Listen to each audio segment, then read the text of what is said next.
अस्सलामुअलैकुम नाजरीन, बहुत ही जबरदस्त खबर लेकर एक बार फिर मैं हाजिर हूँ। साबिक भारतीय क्रिकेटर सुनील गावस्कर और हरभजन सिंह ने एशिया कप कोलंबो में कराए जाने पर सख्त तनकीद की है। भारतीय टीवी चैनल पर गुफ्तगू करते हुए सुनील गावस्कर ने कहा कि इस बात की हकीकत जानना बहुत जरूरी है कि मैचेस हम टूटा क्यों शिफ्ट नहीं हुए। उन्होंने कहा कि बज़ाहिर ये तासुर दिया गया है कि प्लेयर हम टूटा नहीं जाना चाहते थे, अब सिर्फ उम्मीद ही कर सकते हैं कि मैचेस बारिश से मुतासर ना हों। उनका मजीद कहना था कि पता लगाना होगा कि खराब मौसम के बावजूद कोलंबो में ही मैचेस क्यों रखे गए।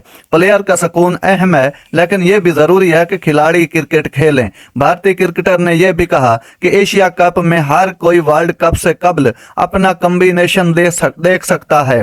प्लेयर को भी समझना होगा कि अगर एक दो रोज ज्यादा सहूलियात वाली जगह नहीं तो कोई फर्क नहीं पड़ेगा। सुनील गावस्कर ने कहा कि खिलाड़ी मैच के लिए पूरा माह तैयारी करते हैं, अगर 2 रोज कम वसाइल से ट्रेनिंग करना पड़ी तो क्या हुआ।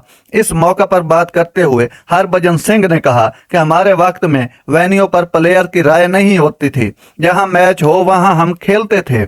उनका कहना था कि वेन्यू क्या होगा, ये प्लेयर का मसला होना भी नहीं चाहिए, ये ऑफिशियल का काम है कि वो देखें कहां मैचेस हो सकते हैं। हरभजन सिंह ने कहा, ऐसा लगता है कोलंबो में अब सिर्फ टीमों के दरमियान स्विमिंग का मुकाबला होगा। दम्बोला एक मुकम्मल इंटरनेशनल स्टेडियम है, पता नहीं वहां मैचेस क्यों नहीं कराए जा रहे।